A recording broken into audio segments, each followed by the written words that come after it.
You promised yourself it would be different this time. You told yourself, I've learned. I won't fall for it again. But somehow, the faces changed, the story didn't. The same red flags. The same confusion. The same ache. And you start to wonder, what's wrong with me?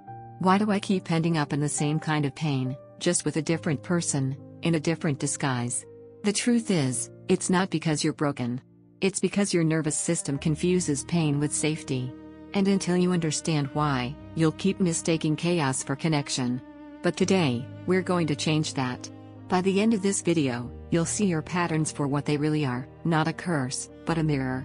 A reflection of what your body believed love was. And the moment you see it clearly, that's the moment you finally stop repeating it.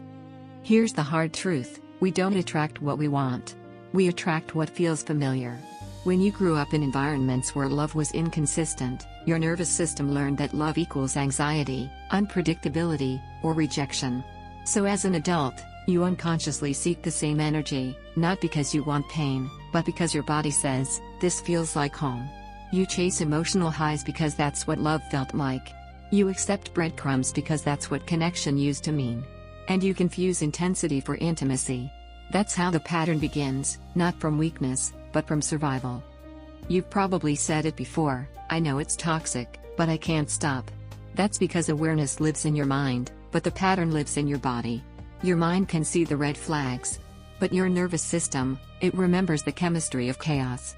The adrenaline, the anxiety, the hope that maybe this time will be different. That's not just emotional, it's biochemical. When you're trauma bonded, your brain releases dopamine during the push and pull. It rewards the pain with the same chemicals it uses for love. That's why letting go feels like withdrawal, because it is. To break the cycle, you don't just change your mind. You have to reteach your body what safety feels like. Every toxic cycle has a moment of clarity. That quiet moment after another argument, when you hear your own voice apologizing for something you didn't do. That's the doorway out, the moment your consciousness rises above the pattern. When you notice you're explaining your worth again. When you notice your peace shrinking to keep the peace. That's your wake-up call. Most people ignore it. But that moment, that discomfort, is your body saying, this isn't love anymore. You don't go back because you're weak. You go back because your nervous system is addicted to predictability, even if that predictability hurts. When you've been conditioned to earn love, peace feels empty. When you've been taught that love must be fought for, kindness feels boring. So you mistake the absence of chaos for the absence of love. That's why healing feels so uncomfortable at first. You're detoxing from emotional adrenaline. But here's the truth, peace isn't the absence of excitement, it's the presence of safety. And until your body learns that safety can coexist with connection, you'll keep mistaking peace for loneliness. Breaking the pattern starts with awareness, but it ends with embodiment. Step 1, pause before reacting. When you feel that familiar pull towards someone who feels intense, pause. Ask yourself, is this connection, or is this chemistry? Step 2, rebuild self-trust. The longer you've been in toxic dynamics, the more you've abandoned your instincts. Every time you honor your discomfort, you rebuild self-safety. Step 3, normalize boredom. Healthy relationships can feel slow, steady, even dull at first. That's not a lack of spark, that's your nervous system adjusting to calm. Step 4, create micro-boundaries. Don't wait for huge moments. Start with small no's. Every boundary you keep rewires your brain to associate safety with stability.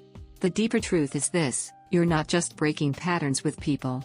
You're healing the wound that made chaos feel like love. That's why inner child work, therapy, and self-compassion matter. Because the pattern started long before that relationship. It began the first time love hurt, and you stayed. Healing means teaching that younger version of you that she never had to earn love through pain. That safety isn't something you beg for, it's something you create. There will come a day when someone crosses a boundary, and instead of explaining yourself, you'll simply walk away. It won't be dramatic. It won't be angry. It'll just be clear. That's the day your healing will click. Because you will realize, you were never addicted to them. You were addicted to the story that love had to hurt. When you finally stop chasing familiar pain, you make space for unfamiliar peace. At first, it will feel quiet, uncomfortable, almost wrong. But keep staying there. Because that's the sound of a nervous system at rest, the sound of healing. You're not repeating anymore.